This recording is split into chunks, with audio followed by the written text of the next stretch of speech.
ये सेहरा मैंने अब्दुल रहमान की शादी की मुनासबत से कहा है और ये हामिद अली के अहफाज में सबसे छोटा है। अहफाज असगर हुआ है। बनात में गजल है, औलाद में ये है। أخونا نعيم أصغر أولاده محمود، أخو سليم أصغر أولاده محمد، أبو الحسن أصغر أولاده حسين، جميل أصغر أولاده الله يرحمه المرحوم أيوه، أنت أصغر أولادك حامد. حامد أصغر عبد الرحمن بعد كده ما في إلا بنات.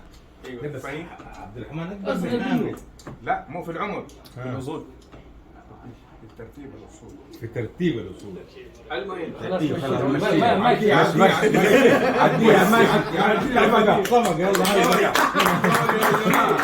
बहरहाल ये सेहरे की तारीख ये है कि उर्दू शायरी में सबसे पहला सेहरा गालिब दहलवी ने कहा शहजादा जमा वक्त